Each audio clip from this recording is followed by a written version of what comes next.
Like now you can have a hole in your game. It's specialist driven, but you can still get on the court. For sure. It's like, all right, we know how to hide you. We switch everything. We know how to load up. Yeah. We can play zone. Yeah. Back in the day. But that's an interesting perspective. I haven't heard it like that, Bo. Like that in terms of you felt like back a few years prior that the generation you were part of that was involved in the league and in the 2000s or even the 1990s, was it really built on skill first in all categories? Like obviously toughness played a role, conditioning played a role, but skill first in a lot of different categories. How was that? That's what I'm saying. I feel like that's how I'm interpreting it. Is you're saying that today's world very specialist driven. You could pretty much hide. If you shoot 40% from three, oh yeah, you gonna play. Yeah, facts. Back, I felt like Steve Kerr. Like I will always say, Steve Kerr. I found an exception to this statement, but Steve Kerr did not miss an open shot. Like back then, when you were like your job, like you perfected your job, like Dale Davis, Antonio Davis, like they would make 10-footers all day long. Facts. Like or they would make their hook shots, or they were boxing out. They getting every rebound. I was like, guards, don't come down here. It's my job. That's like, true. And then there was no room for growth. It was like you gonna grow and mature in your game through practice. Yeah, like we not experimenting when you getting better. Like there was no tanking. Oh, are you talking about in terms of? Like if you lost, it's because you just got your ass whooped every single night. But it wasn't like, all right, we're gonna try to lose tonight so we can get a good pick. It was like, no, it was the players. It's different now because the players aren't pushing this agenda. It's more so from the front office. How much of it was built on fear? I think it was like pride and player pride. Like, nah, man. Like if we lose, that means I'm gonna be out of a job. If we lose, I ain't gonna have a job. They're gonna have somebody replace me because they don't want to lose. Now it's like, all right, let's trust the process. We got 10 years to get better. Okay. And this isn't a players thing because you'll see players like, yo, I want to play tonight. It's like, nah. Or I noticed there was one team this year. It was like they could have made the playoffs or they had a chance. They made a push. And some guys' minutes didn't look like they were supposed to look. And those guys were actually upset, like, yo, man, what we doing? Oof. And so I feel like that's the difference. And so a lot of so that gets talked about. Players get knocked for that, but it's not. The players aren't the ones making the decision. It was also because players are taking a lot of bumps and bruises with however people interpret the system. Second apron, fine, right? There's some really good. There's some things that unintended consequences. For sure. Shout out to Joe Dumars term they created last year. Beautiful term, but. Yo, clip that up. Yeah. Unintended consequences. Unintended consequences. I'm sorry for the stream, y'all. We're gonna have some unintended consequences going on. That is a perfect phrase to describe. And so a lot of players take a lot of heat for certain things that they don't have control over. Like this is what I want to talk about. Okay. Load management. Yeah. And wait, hold on. Give me a sec. Oh, are we live on X? We're live on X. Twitch. Okay, where's my Twitter? So I could just go live for my. Oh, go ahead. So load management, and it's always like narratives. So a narrative can get wrapped up, and the blame can get placed in certain areas. And I'm like, whoa, you got to think about where this came from. Load management came from the Spurs.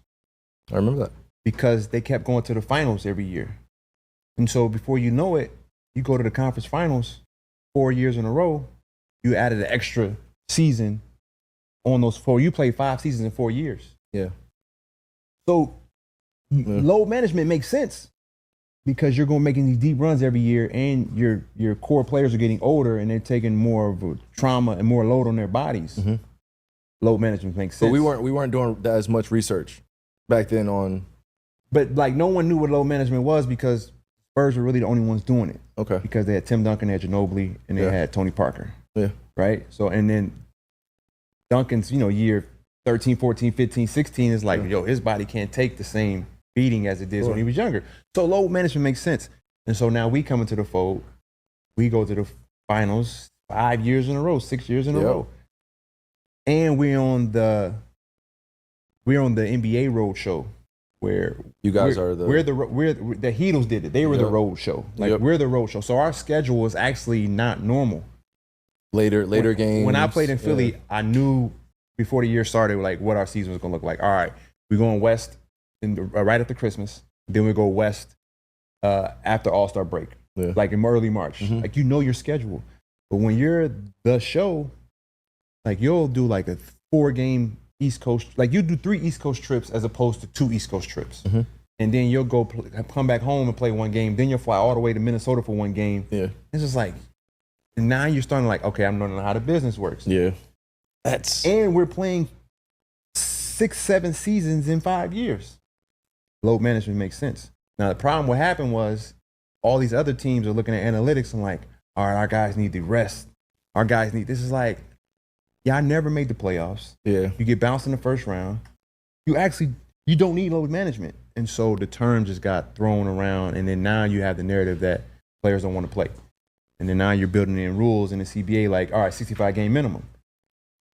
I'm a purist of basketball, so I'm not saying the league is wrong about 65 games because where I grew up, Michael Jordan went to the finals every year. And he played 82 games. Quite a few times.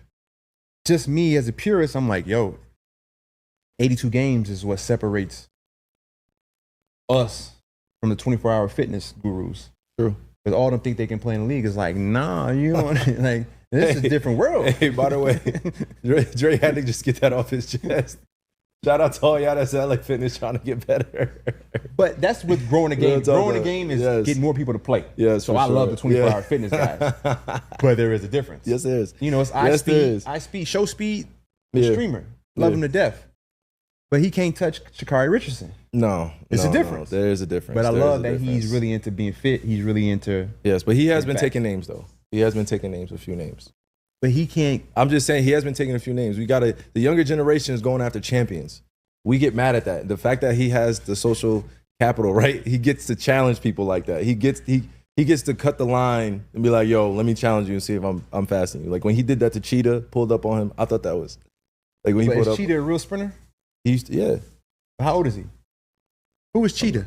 I'm sorry, I don't be streaming. I just be Tyreek Hill. Cheetah. That's Cheetah. I know Tyreek Hill. I know Tyreek Hill. Yeah, I should have said Tyreek Hill. I know Tyreek Hill. Yeah, but he wanted to race Cheetah. Yeah, but he can't beat him neither. But it's a different type of speed for Tyreek.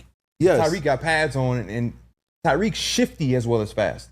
Because it's like, okay, here's a question for you. Yeah. Okay. Break this down for me. Come on. How do you break down fast versus quick point guards in the league? Because like, what's John Wall? Yeah. What's Derrick Rose? We're in a generation where shifty is now a word. Fast and quick is shifty.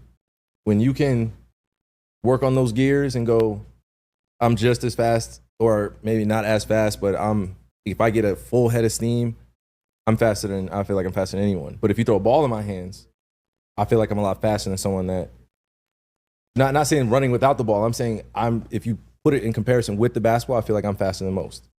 But if we just do a dead-on sprint, I probably won't be up there.